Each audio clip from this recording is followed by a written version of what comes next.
Karibu tena ndugu mtazamaji katika kipindi chako hiki pendwa cha Life and Leadership ambacho kinarushwa hapa EDTV. Utakuwa na mimi mtangazaji wako Sarah Malcolm. Ninakukaribisha tena leo katika kipindi chetu hiki na tutakuwa na mada nzuri kabisa ambayo nina uhakika pia itakwenda kuzungumza na maisha yako. Ninakupenda kukushukuru pia wewe ambaye ulipata nafasi ya kufuatilia kipindi chetu kilichopita ambacho tulikuwa na mada nzuri inayozungumzia masuala ya kilimo. Na leo tena kuja hapa tukiwa na mada nyingine nzuri ambayo pia sitakuwa peke yangu, nitakuwa na wachambuzi wangu hapa ambao watakwenda kuichambua mada kwa uzuri kabisa. Na leo siko tu na mchambuzi mmoja bali nimetembelewa na mchambuzi mwingine ambaye atakwenda pia kuongeza maarifa zaidi katika kile ambacho tumekusudia kukizungumza siku ya leo. Tunakuomba sana uendelee kubaki hapo na usisahau kusubscribe, kulike pamoja na kucomment, lakini pia usisahau kushare. Endelea kubaki hapo EDTV katika mfululizo wetu wa vipindi hivi vya Life and Leadership. Mada zitakazoendelea kuja hapa ni moto na kabambe kabisa. Leo tena tutakuwa na kipindi kingine, mada nyingine ambayo na uhakika pia itakwenda kuzungumza na maisha yako. Karibu sana, usisahau kusubscribe, kulike, kushare pamoja na kucomment. Ni hapa EDTV. Pia leo siko peke yangu, niko na wageni hapa, wachambuzi wangu ambao mara kwa mara nitakuwa nao katika kipindi hiki ili kuweza kuchambua mada ambazo ziko mezani. Niko na watu wa Mungu hapa wamenifikia siku ya leo, nitawapa nafasi waweze kujitambulisha kwa majina yao. Karibu sana. Asante. Kama ilivyo ada, jina langu ni Alfayo Richard Joshua. Nitakuwa na wewe siku ya leo hapa kwenye kuchambua mada mbalimbali katika kipindi hiki cha leo. Asante sana. Tuko na mtumishi wa Mungu ambaye tulikuwa naye kipindi kilichopita, Apostle Alfayo. Leo tena tutakuwa naye hapa katika kipindi hiki, lakini leo tumetembelewa tena na mgeni mwingine hapa. Naomba pia na yeye nimpe nafasi aweze kujitambulisha. Karibu mtumishi. Ndio, mimi kwa majina naitwa Mwalimu EJS Kagulana, ni mwalimu wa neno la Mungu. Na furaha pia kwa hapa leo. Asante sana ndugu mpenzi mtazamaji. Leo tuko hapa timu ya watu wawili, wachambuzi mahiri kabisa ambao wametufikia hapa kwa ajili ya kuchambua mada ambayo iko mezani siku ya leo. Leo tutakuwa na mada inayosema, je, kiongozi aliyepita katika madaraka anawezaje kuathiri uongozi uliopo sasa hivi? Au tunaweza kusema kiongozi aliyopo madarakani kwa sasa anawezaje kuathirika na maamuzi ambayo yaliwahi kufanywa na kiongozi aliyepita? Karibu sana mpenzi mtazamaji, hiyo ndo mada yetu siku ya leo. Ni hapa EDTV. Tutakukaribisha, endelea kuwa pamoja nasi mwanzo mpaka mwisho wa kipindi chetu. Watumishi wa Mungu, mada ambayo tupo nayo siku ya leo mezani inahusiana na masuala ya uongozi, vile ambavyo kiongozi aliyepita anaweza kuathiri uongozi unaofuata. Na back the days, turudi kwenye Biblia, kuna story moja ya mfalme mmoja ambaye anaitwa Daudi. Wakati akiwa katika uongozi wake aliwahi kukutana na changamoto kwenye uongozi wake. Biblia inasema alikutana na changamoto ya njaa mwaka wa kwanza, mwaka wa pili, mwaka wa tatu, na alipoenda kuuliza kwa Mungu akaambiwa kwamba njaa ilisababishwa na kiongozi aliyepita ambaye ni Sauli. Kwa wasomaji wazuri wa Biblia watakuwa wanafahamu hiyo habari kwamba David alikutana na changamoto katika uongozi wake kwa sababu tu Sauli alikwenda kinyume na maelekezo ya kimungu, pale ambapo aliua watu ambao hakupaswa kuwaua. Na tunaona matokeo hayatokei katika uongozi wa Sauli, bali yanakuja kujidhihirisha katika uongozi wa Daudi. Sasa tumeanzia hapo mahali ambapo tunataka tuanzia hapo kuchambua mada yetu. Nije hapa kwa mwalimu. Hii ni kama story kwenye Biblia tunaisoma, inaweza ikawa ina uhalisia wote kwenye maisha ya sasa hivi. Ndio, uhalisia upo kabisa. Kwa hiyo kuna uwezekano kabisa kiongozi aliyepita akaweza kusababisha madhara yoyote katika uongozi unaofuata. Ndio, inawezekana kabisa kwa kiongozi aliyepita kuleta athari kwa kiongozi anayefuata baada yake. Kivipi? Labda nizungumze na watazamaji ambao wanatuzama. kwenye kipindi chetu hiki cha Life and Leadership ili angalau wapate picha. Na binafsi tazungumza kiroho. Tazungumza kiroho kwa sababu ya mambo yana picha mbili. Yana picha ya kawaida tu ya kimwili. Nisingependa kukaa hapo sana kwa sababu tunao viongozi ambao kwa kweli wanajifunza kila wakati kwenye vyuo vingi kutoka kila mahali ulimwenguni, lakini sio rahisi kupata vitu vya kiroho. Kupata vitu vya kiroho ambavyo vitawasaidia kwenye uongozi wao. Kiroho, kiongozi aliyepita anaweza akamwathiri kiongozi ambaye anafuata baada yake. Kama itatokea kiongozi aliyoko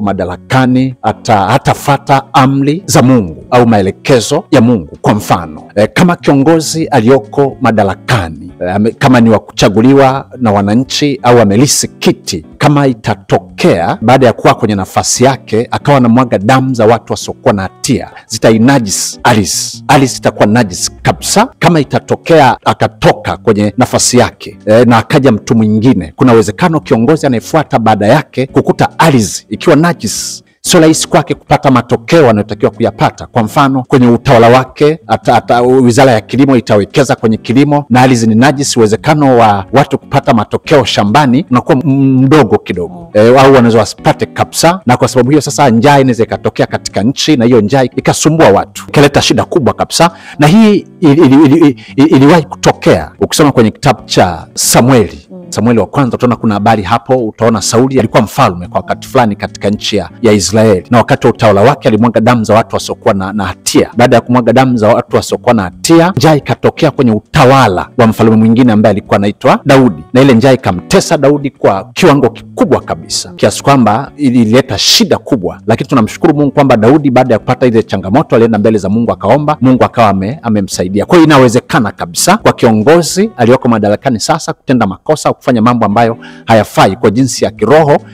Athari zikampata kiongozi mwingine anayekuja, kama huyo atatoka kwenye kiti akafuatia kiongozi mwingine. Hiyo ni changamoto ya kwanza. Lakini changamoto ya pili ambayo inaweza ikatokea pia kwa kiongozi anayefuata, kama kiongozi wa kwanza au mtangulizi wake atakuwa amekosea, kitendo cha kiongozi aliyoko madarakani hata mcha Mungu akafanya mambo ambayo hayampendezi Mungu, kuna uwezekano kabisa hasira ya Mungu ikawaka na Mungu akatoa adhabu kwenye kiti. Kwa hata kama itatokea kiongozi aliyeko madarakani akatoka, kiongozi anayekuja anakutana hiyo adhabu. Kama adhabu itataka nchi igawanyike, basi inagawanyika, nchi inakuwa vipande viwili, kama tunavyoona leo Sudani ilikuwa nchi moja, lakini kwa sababu ya matatizo nchi imegawanyika, sasa imekuwa vipande viwili. Kwa hivyo inawezekana kabisa. Asante sana mwalimu, tunashukuru kwa mchango wako. Ndugu mtazamaji, mwalimu hapa alikuwa anajaribu kutupa sababu ambazo au madhara ambayo yanaweza yakatokea pale ambapo kiongozi aliyepita anaweza asiwajibike vizuri. Mwalimu yeye ni mtumishi wa Mungu, amepeleka kiroho zaidi, ametupa sababu za kiroho. Ameanza na swala la kutozitii amri za Mungu, kitu ambacho ni kipaumbele sana katika maisha yetu. Kila mmoja kwa dini yake kuna namna amepewa mwongozo wa kufuata kanuni za kimungu. Sasa mwalimu ametueleza kwamba kama kiongozi atakosa kufuata utaratibu au kanuni za kimungu, kuna uwezekano mkubwa akatenda ndivyo sivyo. Lakini ametuambia katika swala pia lingine la uwajibikaji wa kwake binafsi, kama kiongozi kushindwa kuyatimiza majukumu yake vizuri, inaweza pia ikapelekea kuweza kusababisha madhara hasi katika uongozi unaofuata. Amezungumza kwa habari ya kiongozi kumwaga damu zisizokuwa na hatia, zinaweza zikapelekea kunajisi ardhi. Tukirudi pia kwenye story moja kwenye Biblia, kuna mtu alikuwa anaitwa Kaini, alimuua ndugu yake, na adhabu iliyokuja kupelekea pale, ardhi ililaniwa kwa sababu ya Kaini aliua ndugu yake. Kwa hiyo mwalimu alikuwa anajaribu kueleza kwamba hili tatizo la njaa linaweza likatokea baada ya kuwa ardhi imekuwa najisi, imelaaniwa kwa sababu ya damu zisizokuwa na hatia. Sasa mwalimu, umezungumza sana kwa upande wa kiroho zaidi. Naamini pia ziko sababu zingine ambazo sio za kiroho kabisa, za kawaida. Kama kiongozi, ukiachana na sababu za kiroho, ni sababu hata moja labda ambayo inaweza ikapelekea madhara hasi katika uongozi wa mtu mmoja?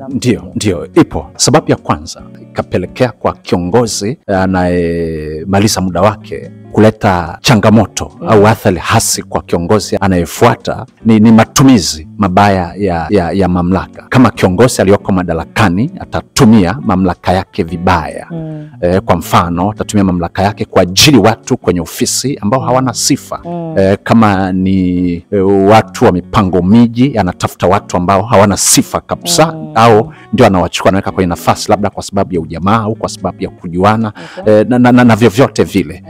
Kama atachukua watu wa aina hiyo, ataweka watu ambao hawana uwezo kabisa, wakati mwingine hata kwenye nafasi nyeti za maamuzi, kuna uwezekano kabisa au watu ambao wanawekwa hapo kwa sababu hawana uwezo wasihudumie watu sawasawa, na kwa sababu watu hudumia watu sawasawa wakatengeneza kilio na matatizo kwa watu, magomvi wakati mwingine. Kwa ikitokea kiongozi akatoka, kiongozi mwingine anayefuatia, kama hata kuwa makini, kama hata jua kwamba mtangulizi wake kuna mahali alikosea, aliweka watu wengi kwenye mifumo ambao kwa kweli hawana uwezo kabisa, kuna uwezekano mkubwa kabisa kukutana na migogoro mingi, na hiyo migogoro ikaendelea, ikamtesa, ikamsumbua, ikamletea shida, na hata wakati mwingine akaonekana kama ni kiongozi ambaye hafai kabisa. Lakini kwa kweli si kwamba hafai, tatizo alikuanza kwake lilianza huku nyuma kabisa. Kwa hivyo inawezekana kama ikitokea atapata ufahamu atashughulika, lakini kama itatokea atapata ufahamu mzuri kuhusu kiongozi aliyemtangulia na makosa aliyoyafanya, atapokea tu yale matatizo na ataendelea na mwisho wa siku kwa kweli sio rahisi kufika anakotakiwa kufika, au kuwatumikia watu kwa kiwango hicho ambacho kinatatikana. Okay. Asante sana mwalimu. Naomba nirudi kwa Apostle hapo, nitakuwa na swali kidogo.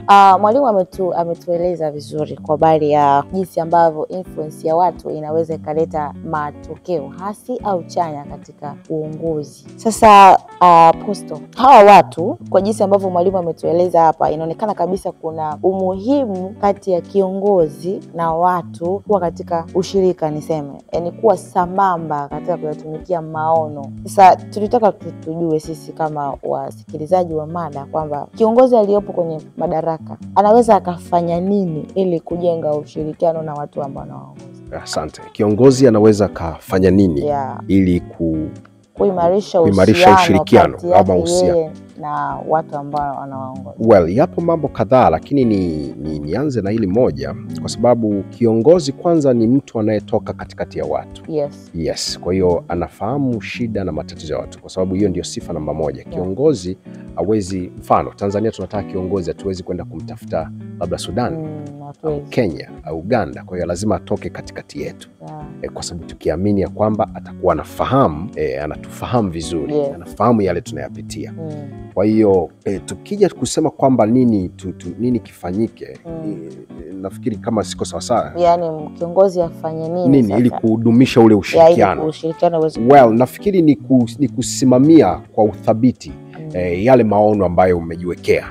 Na ndio maana sasa katika swala kama hili lazima tuhakikishe kwamba tunayo maono ambayo yanaweza kutafsirika kati ya kiongozi na hawa wanaowaongoza. Lazima tuwe na maono pamoja. Kwa hiyo lazima tuwe na the same vision ambayo itatuongoza sisi kuyaelekea maendeleo. Kwa hiyo kiongozi yoyote ambaye atasimamia yale ambayo mmejiwekea, obviously hawezi kwenda tofauti na watu. Ndugu mpenzi mtazamaji, asante sana kwa kuwa pamoja na sisi katika kipindi hiki. Umekuwa mwanzo pamoja nasi na tunapokwenda kuhitimisha. Tunakushukuru sana kwa kuwa pamoja na sisi. Tunaamini kabisa mada iliyokwenda kuzungumzwa hapa na namna fulani imeweza kufungua ufahamu wako kwa upana zaidi katika masuala ya uongozi, kama ambavyo wachambuzi wameweza kuelezea kindaki kabisa. Wameweza kuelezea kwa undani kabisa mambo kadha wa kadha ambayo tunaweza kujadili hapa. Niendelee tu kutoa rai kwako, usisahau kuendelea kusubscribe channel hii, usiache kulike, usiache comment, usiache kushare, ili iweze kuwafikia watu wengi, ili watu wengi waendelee kunufaika hapa katika channel yetu hii ya EDTV. Karibu sana, tunakushukuru kwa kuwa pamoja na sisi. Asante sana.